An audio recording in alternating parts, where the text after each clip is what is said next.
నమస్తే అండి. నమస్తే. ఎలా ఉన్నారు? ఫైన్. సో, ఈ మధ్య కాలంలో గాదు, ఎప్పటినుంచో ఏ ఇష్యూ జరిగినా గూడా వెంటనే స్పందిస్తారు మీరు. ఇంక ఈ జూబ్లీహిల్స్ నడుస్తున్నప్పటి నుంచి ఎక్కడ జూసినా మీరే కనిపిస్తున్నారు. సో, ఎట్లుంది ప్రస్తుతం? బావుంది. ప్రచారం బావుంది. హ్మ్. ప్రజల రెస్పాన్స్ కూడా బావుంది. అందరూ మళ్ళీ కేసీఆర్ గారు రావాలి, ఆయన ఉంటేనే బావుంటది అనుకుంటున్నారు. జూబ్లీహిల్స్ ప్రజలు రేపు కేసీఆర్ గారికి, బీఆర్ఎస్ పార్టీకి, సునీతక్క గారికి బ్రహ్మరథం పట్టబోతున్నారు. గెలుపు తథ్యమే. హ్మ్. మెజారిటీ కోసం చూస్తున్నాము. ఓకే. 23 నెలల కాంగ్రెస్ పాలన ఏ విధంగా ఉంది? హ్మ్. అంటే 10 సంవత్సరాలు కేసీఆర్ ఉన్నప్పుడు ఎట్లుండే? ఈ 23 సంవత్సరాల పాలన ఎట్లా అనిపిస్తుంది మీకు? నీళ్లు, నిధులు, నియామకాల కోసం తెచ్చుకున్నాం తెలంగాణను. నీళ్లు తీసుకొచ్చిండ్రు, నిధులు తీసుకొచ్చిండ్రు. మన నిధులను మన రాష్ట్రానికే పెట్టుకున్నారు. మంచి ఆ రాష్ట్రాన్ని అభివృద్ధి చేసిండ్రు. నియామకాలు కూడా చేసిండ్రు. ఈ 22 నెలల కాంగ్రెస్ పాలనలో నీళ్లు లేవు, నిధులు ఏ విధంగా ఉపయోగించుకోవాలి, ఎక్కడ ఖర్చు పెట్టుకోవాలనేది కూడా తెలుస్తలేదు. నిధులన్నీ ఈ రోజుకి 55సారి రేవంత్ రెడ్డి అనేటైనే ఢిల్లీ పాలైపోతున్నాయి. ఇక నియామకాలు అంటారా, ఆనాడు బీఆర్ఎస్ పార్టీ ప్రభుత్వం ఏదైతే నియామకాలు ఏదైతే చేసిందో వాటినే మేము చేసుకున్నాము అని చెప్పుకుంటున్నారు తప్ప ఇప్పటి వరకు లేదు, ఏమి ఇయ్యలేదు. ఇంకొకటి, మేము వచ్చిన తర్వాత సంవత్సరానికి 2 లక్షల ఉద్యోగాలు ఇస్తా అని చెప్పిండు. ఇప్పటి వరకు కూడా ఆయన ఇచ్చిన ఉద్యోగాలు, మేమిచ్చిన ఉద్యోగాలను ఆయన ఇచ్చిన అని చెప్పుకుంటున్నాడు కానీ నిరుద్యోగులను నిండా ముంచిండు. తెలంగాణ ప్రజలను, తెలంగాణను కూడా నిండా ముంచుతున్నాడు రేవంత్ రెడ్డి వర్యులు, కాంగ్రెస్ పార్టీ. ఇప్పుడు మీరు అసలు ఏమి ఇవ్వలేదని మీరు అంటున్నారు. మేము ఏవైతే 6 గ్యారంటీలో హామీ ఇచ్చినాము అవన్నీ కూడా నెరవేరుస్తూ వస్తున్నాము. మహిళలకి ఉచిత బస్సు ఇస్తున్నాము, ఇల్లు లేని వాళ్లకు డబుల్ బెడ్రూమ్ ఇల్లు ఇస్తున్నాము. అసలు అప్పుడు కేసీఆర్ ప్రభుత్వంలో రేషన్ కార్డులు సన్నబియ్యమే లేవు, మేము ఇస్తున్నాం ఇప్పుడు అనేసి ఇట్లా చెప్పుకుంటున్నారు కదా కాంగ్రెస్ నాయకులు. ఇప్పుడు బస్సు ఫ్రీ ఇచ్చిండ్రు, బస్సు ఛార్జీలు పెంచి ఇంట్లో యజమానికి డబుల్ ఛార్జీని వసూలు చేస్తున్నారు. ఇప్పుడు ఆడవాళ్ళు అయితే రోజు షాపింగ్లకు వాటికి వీటికి బస్సులలో పోలేరు కదా. మగవాళ్ళు బయటికి పోతే అడిగిడికి పోయినప్పుడు అవి డబుల్ ఛార్జీల రూపంగా వీళ్ళు వసూలు చేస్తున్నారు కదా. 6 గ్యారంటీలు, 420 హామీల ఒక ఫ్రీ బస్సు మినహా ఏ హామీ కూడా కరెక్ట్ గా నెరవేర్చలేదు. డబుల్ బెడ్రూమ్ ఇండ్లు ఇచ్చింది, కట్టించింది బాపు కేసీఆర్ గారు. ఆ కట్టించిన ఇండ్లు వీళ్ళు పంచుతూ మేము కట్టించినామని చెప్తున్నారు. ఇప్పటి వరకు కూడా ఇందిరమ్మ ఇండ్లు అనేసి కొన్ని పెట్టిండ్రు. ఇప్పటి వరకు కూడా ఒక్కలకు కూడా బేస్మెంట్ లెవెల్కు వచ్చిన వాళ్ళకు కూడా బిల్ ఇంకా రాలేని పరిస్థితి. తెలంగాణలో ఏమిచ్చిండ్రు కాంగ్రెస్? ఏమిస్తా అని అధికారంలోకి వచ్చింది, ఏమిస్తున్నది? హైడ్రా తోటి ఇల్లు కూలుస్తున్నది తప్ప ఇండ్లు ఇచ్చే పనిలైతే లేదు కాంగ్రెస్ పార్టీ, కాంగ్రెస్ ప్రభుత్వము, రేవంత్ రెడ్డి. నిరుద్యోగుల బాకీ కార్డని నిన్న ఒకటి పోస్టర్ అయితే ఆవిష్కరించింది. ఇప్పుడు సీతక్క గారు అంటున్నారు అసలు ఏమి ఇయ్యలేదని ఎట్లా అంటారు వాళ్ళు? మేము 70,000 ఉద్యోగాలు ఇచ్చినాము, ఇంకా నోటిఫికేషన్స్ ఇస్తున్నాము. అసలు బీఆర్ఎస్ ప్రభుత్వం ఉన్నప్పుడు నోటిఫికేషన్లు ఇస్తే వాళ్ళ ఇండ్లలోనే వాళ్లకు 4 ముగ్గురికి ఉద్యోగాలు ఉన్నాయనేసి సీతక్క గారు అంటున్నారు. సీతక్కకు పెద్ద ఉద్యోగమే దొరికింది. ఆనాడు మూటలు మోస్తూ రీల్స్ చేస్తూ ములుగు ప్రజలకు, ములుగు నియోజకవర్గానికి బాగా చేస్తా అని చెప్పిండ్రు. ఇప్పుడు ఆమె మంత్రి పదవి వచ్చిన తర్వాత, మంత్రి అయిన తర్వాత ములుగుకు ఆమె ఏం చేసిందో ఒకసారి చెప్పాలి. ఎక్కడ ఓట్లు వస్తే, ఎక్కడ ఎన్నికలు వచ్చినా అక్కడికి వస్తుంది. గత ప్రభుత్వం మీద దుమ్మెత్తి పోస్తుంది సీతక్క. ఇప్పటికీ ఆమె నియోజకవర్గానికి, సొంత నియోజకవర్గానికి తండావాసులకు గాని ఆమె రోడ్లు వేపించిందా, బడి కట్టించిందా, గుడి కట్టించిందా? ఒకసారి చెప్పమని చెప్పండి. బీఆర్ఎస్ హయాంలో 4గురికే ఉద్యోగాలు ఇచ్చినాయని ఫేక్ ప్రాపగాండా చేస్తున్నారు. 4గురికి కాదు, బీఆర్ఎస్ 4 కోట్ల ప్రజానికాన్ని గుండెల్లో పెట్టుకున్నాడు బాపు కేసీఆర్ గారు. ప్రతి ఒక్క వర్గాన్ని సంబరపెట్టిండు సంక్షేమ పథకాలతో. ప్రతి ఇంటికి సంక్షేమ పథకాలను అందించిండు. వీళ్ళు వచ్చిన తర్వాత తెలంగాణ ప్రజలను నిండా ముంచుతూ నిరుద్యోగులకు సంవత్సరానికి 2 లక్షల ఉద్యోగాలు అని చెప్పి 10,000 15,000 ఉద్యోగాలు ఇచ్చి, ఇప్పుడు ఆనాడు బాపు కేసీఆర్ గారు బీఆర్ఎస్ పార్టీ ఇచ్చిన ఉద్యోగాలను వీళ్ళు ఇచ్చినామని చెప్పుకుంటున్నారు. మేమిచ్చిన ఉద్యోగాలకు నియామక పత్రాలు పంచుతున్నారు తప్ప వాళ్ళు ఇచ్చిన నోటిఫికేషన్లు ఏవో ఒకసారి చర్చకు రమ్మని చెప్పండి వాళ్ళనే. సీతక్క ఇప్పటికైనా ఇలాంటి చెత్తవాగుడు, ఫేకు ముచ్చట్లు బంద్ చేసి ఆమెకిచ్చిన ఏదైతే మంత్రి ఉందో, శిశు సంక్షేమ శాఖ మంత్రి కదా, పిల్లలకు న్యూట్రిషన్ కిట్లు అవి ఇస్తలేరు. పిల్లలు ఎంతో ఇబ్బంది పడుతున్నారు. వాటి గురించి ఒకసారి మాట్లాడాలి. సీతక్క బాగా మాట్లాడుతుంది కదా. మొన్నటికి మొన్న బతుకమ్మ పండుగకు ఆడబిడ్డలకు బాపు కేసీఆర్ గారు బతుకమ్మ చీరలు ఇచ్చేటోళ్ళు. 2 చీరలు ఇస్తాం, 3 చీరలు ఇస్తాము. ఆనాడు మషంత పేగులు ఇచ్చిండ్రు, పిట్టల గొట్టేటి ఇచ్చిండ్రు అని చెప్పిండ్రు. మరి ఈనాడు మొన్న పోయిన బతుకమ్మకి ఏమి ఇచ్చిండ్రు? వాళ్ళు చీరలు ఇచ్చిండ్రా? వాళ్ళకు చీరలు వస్తున్నాయి, వాళ్ళకు నగలు వస్తున్నాయి, వాళ్ళకు డబ్బు వస్తుంది తప్ప వాళ్ళను నమ్మి ఓట్లేసిన ప్రజలను నిండా ముంచిర్రు, రోడ్డు మీద నిలబెడుతున్నారు. నీళ్లు లేక అరిగోస పెట్టిండ్రు, మళ్ళా తర్వాత కరెంటు లేక అరిగోస పెడుతున్నారు, ఇంకా ఎన్నెన్నో చేస్తున్నారు. ఇండ్లు కూల్చి కూడా అరిగోస పెడుతున్నారు. ఏనాడన్నా సీతక్క పేద ప్రజల ఇండ్లు కూల్చిన కాడ హైడ్రా దగ్గర వచ్చి కూర్చొని పేదోళ్ళ ఎందుకు కూల్స్తున్నారు అనేసి ధర్నాలు చేసిందా? ఆనాడేమో కరోనా టైంలో 2 మూటలు ముళ్ళలు నెత్తిన పెట్టుకొని ఎక్కడికి పడితే అక్కడికి పోయి రీల్స్ చేసుకున్నది. మరి ఈనాడు ఇవన్నీ కనబడతలేవా ఆమెకు? సీతక్కకు ఆమె మహిళా మంత్రే కదా. నిన్నటికి నిన్న హుస్నాబాదు నియోజకవర్గంలో అక్కడ వంగరల గురుకుల విద్యార్థి ఒక ఆమె ఉరేసుకొని చనిపోయింది. ఆ పాప చనిపోయిన దగ్గరికి సీతక్క ఎందుకు పోలేదు? స్థానిక మంత్రి ఎందుకు పోలేదు? గురుకుల విద్యార్థులు నరక యాతన అనుభవిస్తున్నారు, వాళ్ళ దగ్గరికి వీళ్ళందరూ ఎందుకు పోతలేరు? ఆనాడు కేసీఆర్ గారి పాలనలో చీమ చిటుక్కుమన్నా కూడా బయలుదేరే వీళ్ళు, రచ్చ రచ్చ చేసిన వీళ్ళు ఇప్పుడు కనిపిస్తలేదా ఈ అరాచకం? అంటే సీతక్క ఏం చేయట్లేదు అనేసి మీరు అంటున్నారు. మరి సీతక్కకి ఎందుకు అంత బ్రహ్మరథం పడతారు జనాలు? బ్రహ్మరథం అంటే ఏం చేయకుండానే ఆమెకు అంత పేరుందంటారు? అంటే ఇప్పుడు ఆనాడు పేరుంది, ఈనాడైతే ఆ పేరు పోయింది. ఈ ప్రభుత్వం వచ్చిన తర్వాత సీతక్క అసలు ఆమె సీతక్క కాదు, అనసూయనే అనేసి తెలుసుకున్నారు ప్రజలు కూడా. ఓకే, ఇప్పుడు గవర్నమెంట్ హాస్పిటల్స్ పరిస్థితి ఏంటంటే ఏం చెప్తారు? అంటే గవర్నమెంట్ హాస్పిటల్ల పరిస్థితులు ఆనాడు కాంగ్రెస్ పాలనలో నేను ఓను సర్కారు దవాఖానకు అనే నానుడి ఉండేది. కేసీఆర్ గారు ముఖ్యమంత్రి అయిన తర్వాత బీఆర్ఎస్ పార్టీ అధికారంలో ఉన్నప్పుడు పోతే గవర్నమెంట్ హాస్పిటల్కే పోతాము, వైద్యం చేయించుకుంటాము అనే పరిస్థితి తీసుకొచ్చిండ్రు. మల్టీ స్పెషాలిటీ, సూపర్ స్పెషాలిటీ హాస్పిటళ్లకు తలదండే విధంగా గవర్నమెంట్ హాస్పిటళ్లను తీర్చిదిద్దిండ్రు. ఆడపిల్ల పుట్టినా మగపిల్లగాడు పుట్టినా కేసీఆర్ కిట్లు ఇచ్చిండ్రు.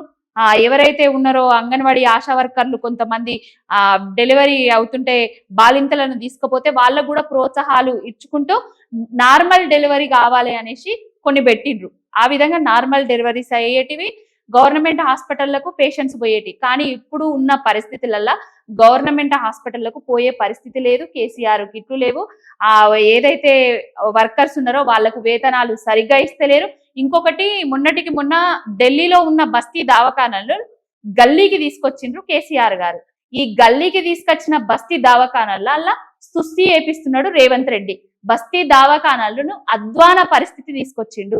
ఎవరు పోకుండా బీపీ చెక్ చేసుకుందామంటే మిషన్స్ సరిగ్గా పనిచేయవు, మాన్యువల్ సరిగ్గా పనిచేయవు, ఏది ఉండే టాబ్లెట్స్ కూడా డేట్ అయిపోయిన టాబ్లెట్స్ ఇస్తున్నారు. అది ప్రజాపాలన అని చెప్పుకొని రేవంత్ రెడ్డి కాంగ్రెస్ పార్టీ వాళ్ళు చేసే పరిస్థితి.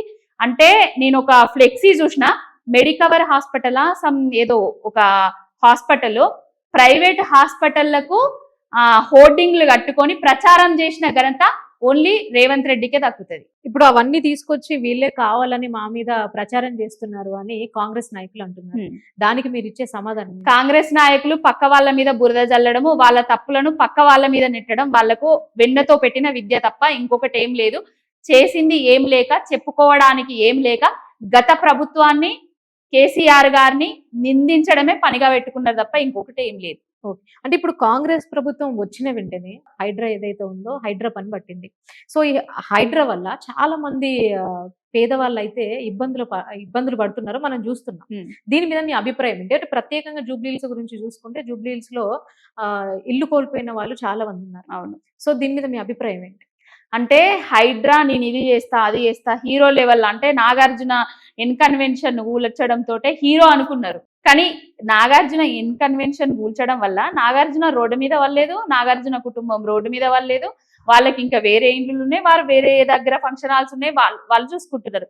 కానీ పేదోళ్ళకు ఒక్కటే ఇల్లున్న వాళ్ళ పరిస్థితి ఏంది?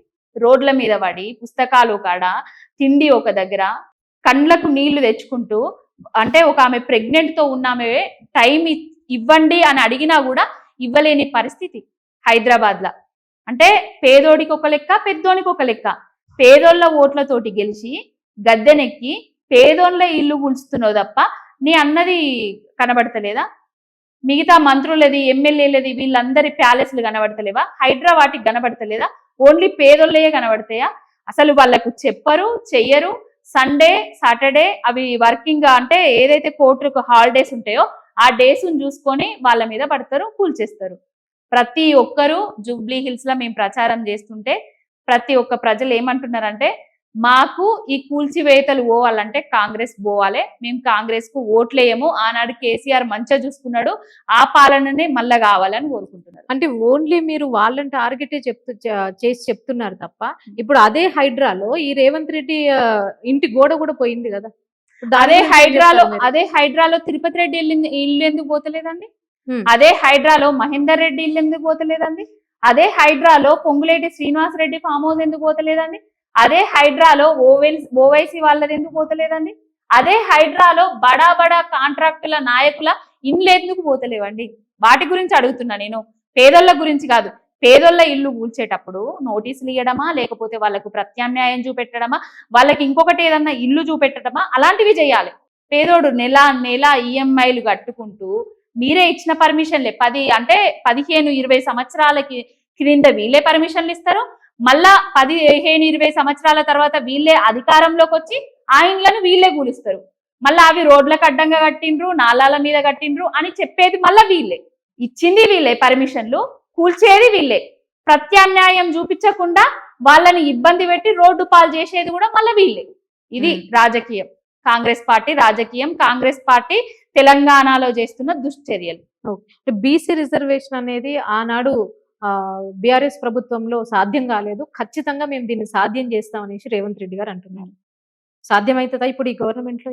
అంటే మీకు ఈ 22 నెలల నుంచి 24 నెలల నుంచి దాదాపుగా ఇంకొక 2 నెలలు అయితే 2 సంవత్సరాలు అయితే బీసీ కమిషన్ నివేదిక ఆధారంగా అధికారంలోకి వచ్చిన 6 నెలలలోనే బీసీలకు 42% రిజర్వేషన్ ఇస్తాము, స్థానిక సంస్థల ఎన్నికలల్లో చట్టబద్ధత చేస్తాము అని చెప్పిండ్రు. అటు సూర్యుడు ఇటు మొలిచినా, ఇటు సూర్యుడు అటు మొలిచినా అని చెప్పిండ్రు. 6 నెలల వరకు చూసినాం, 12 నెలలు అయినాక కూడా చూసినాం. ఏమైతుందంటే ఒకసారి లెక్కలు అన్నాడు, ఒకసారి పత్రాలు అన్నాడు, ఇంకొకసారి ఇంకోటి చేసుకుంటా కాలయాపన చేసిండు. అయిపోయిన తర్వాత తీరా వీళ్ళే ఆ కోర్టుకు పోతారు, మళ్ళీ వీళ్ళే కోర్టు కొంతమందిని పంపిస్తారు, మళ్ళీ అక్కడ స్టే అంటారు, మళ్ళీ ఇక్కడ రంగులు పూసుకొని జంతర్ మంతర్ పోతారు, ధర్నాలు చేస్తారు, రాస్తారోకలు చేస్తారు. అక్కడ నుంచి వెళ్ళి అయిపోయింది, సంతకం అయిపోయింది, బీసీలకు రిజర్వేషన్ అయిపోయింది, బుక్క గులాలు చల్లుకోరి రంగులు చల్లుకోరు అనేసి అది ఏదైతే ఉందో కాంగ్రెస్ పార్టీ ఆఫీస్ దగ్గర రంగులు చల్లుకుంటారు, బీసీలకు రిజర్వేషన్ వచ్చిందని చెప్తారు. మళ్ళా తీరా బీసీలకు రిజర్వేషన్ రాలేదు, వీళ్ళు చేయబట్టే వాళ్ళు చేయబట్టే రాలేదని బీజేపీ మీద బీఆర్ఎస్ పార్టీ మీద నిందలిస్తారు. ఇవ్వడం చేతగాక ఇచ్చే తెలివి లేక ఆనాడు కేసీఆర్ గారు ఇద్దామని చూస్తే కూడా ఆపింది వీళ్ళే. స్వప్నారెడ్డి, గోపాల్ రెడ్డి అనే సర్పంచ్లు ఎవరైతే ఉన్నారో, సర్పంచ్ ఫోరం అధ్యక్షులు ఎవరైతే ఉన్నారో కాంగ్రెస్ పార్టీ వాళ్ళు, ఆనాడు కేసేసింది వీళ్ళే, ఈనాడు ఇస్తా అని మోసం చేసి కేసు వేసి ఇచ్చినమని చెప్పేసి రంగులు చల్లుకోమని చెప్పేసి ఇయ్యకుండా చేసింది ఇప్పటిదాకా కూడా వీళ్ళే. వాళ్ళు ఇచ్చే తెలివి లేదు, వాళ్ళు ఇవ్వరు. ఇదంతా బీసీల మీద కపట ప్రేమ చూపిస్తున్నాడు రేవంత్ రెడ్డి అనేటైనే.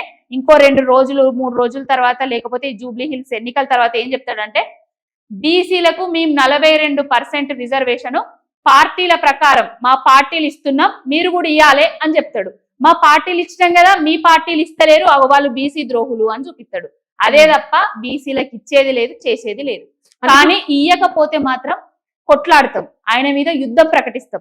ఇంకొకటి, బీసీల రిజర్వేషన్ అనేది కేంద్రం మీద ఉన్నది, బీజేపీ మీద నెపం నెడుతున్నాడు కదా.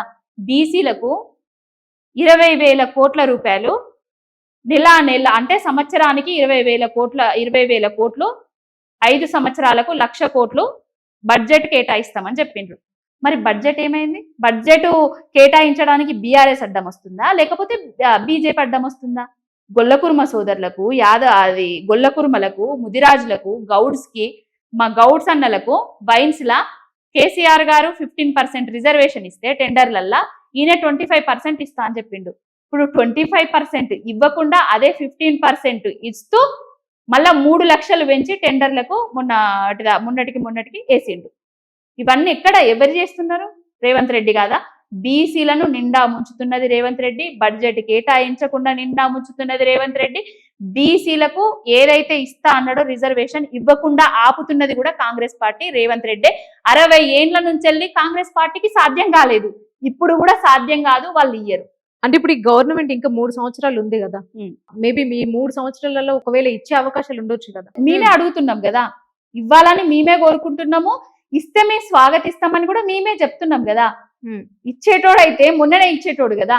స్థానిక సంస్థల ఎన్నికలను అసలు ఇప్పుడు సర్పంచులు లేరు, ఎంపీటీసీలు లేరు, ఏదీ లేదు, పెట్టకుండా డిలే చేస్తూ ఏం చేస్తున్నాం మీరు అందరు చూస్తూనే ఉన్నారు కదా. వాళ్ళు ఇచ్చే పార్టీ కాదు, వాళ్ళు ఇచ్చే కథలు వాళ్ళ దగ్గర లేవు. ఇప్పుడు మొన్నటి వరకు కాంగ్రెస్ పార్టీలోనే ఇద్దరు మంత్రుల మధ్య ఇష్యూ, అసలు ఆ ఇష్యూకి కారణం ఏమై ఉంటుందని మీరు అనుకుంటున్నారు? పంపకాలలో లొల్లి వచ్చినాయి, కమిషన్ల దగ్గర లొల్లీలు వచ్చినాయి. కాంగ్రెస్ అంటేనే కమిషన్ల పార్టీ, కాంగ్రెస్ అంటేనే కమిషన్లు దొబ్బుకునే లీడర్లు. ఆ కాంగ్రెస్ ఆ కమిషన్ల కోసం పంపకాలలో లొల్లులు వచ్చి ఆ విధంగా చేసిండ్రు. మళ్ళా పంచాయతీలు పెట్టుకుంటారు, మేము చదువుకున్నామని చెప్పుకుంటారు.